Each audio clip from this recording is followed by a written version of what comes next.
তুমি কি ঘুম ভাঙার পরেও অ্যালার্মটা বন্ধ করে ভাবতে থাকো আর একটু পরে উঠবো, আজকের ইম্পর্টেন্ট কাজটা কাল করলেও চলবে? ফোনের রিলস দেখতে বেশ ভালো লাগে, কিন্তু কেউ যদি কোনো কাজে বলে তাহলে আর ইচ্ছা করে না। এই সমস্যাগুলো থাকা মানে হলো অলসতা। হ্যাঁ বন্ধু, তুমি দিন দিন অলস হয়ে পড়ছো। তুমি হয়তো ভাবছো এই অলসতা থেকে মুক্তি পাওয়ার উপায় কি, কিংবা হাজার চেষ্টা করেও এর থেকে বেরোতে পারছো না। আজ আমি তোমাদের সাথে শেয়ার করব জ্যাক মার বলা কয়েকটা বিখ্যাত বাণী, যা শুনলে তুমি জেগে উঠবে, তোমার অলস জীবনকে খুব সহজেই বিদায় জানাতে পারবে।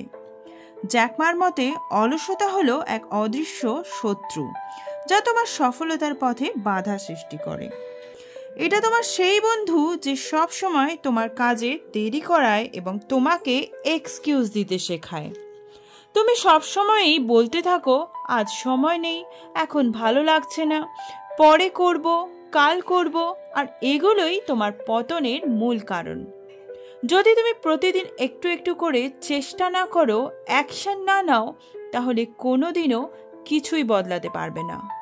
জ্যাক মা বলছেন, বিছানায় শুয়ে সিরিজ দেখে সারাদিন মোবাইল ফোনে স্ক্রলিং করে কেউ সফল হয়ে যায় না। সফল হতে গেলে করতে হবে হার্ড ওয়ার্ক। কমফোর্ট জোন থেকে বেরিয়ে এসে ডিসিপ্লিন মেনে কাজ করে যেতে হবে। আমি যখন আলিবাবা শুরু করি, তখন সবাই আমার আইডিয়া শুনে হেসে উড়িয়ে দিয়েছিল, কিন্তু আমি থেমে থাকিনি। আমি কঠোর পরিশ্রম করে গেছি। যদি আমি হাল ছেড়ে দিতাম, তাহলে কি তোমরা আজ এই জ্যাক মাকে চিনতে? সুতরাং তোমাকে বলছি, অলসতা ছেড়ে বেরিয়ে আসো।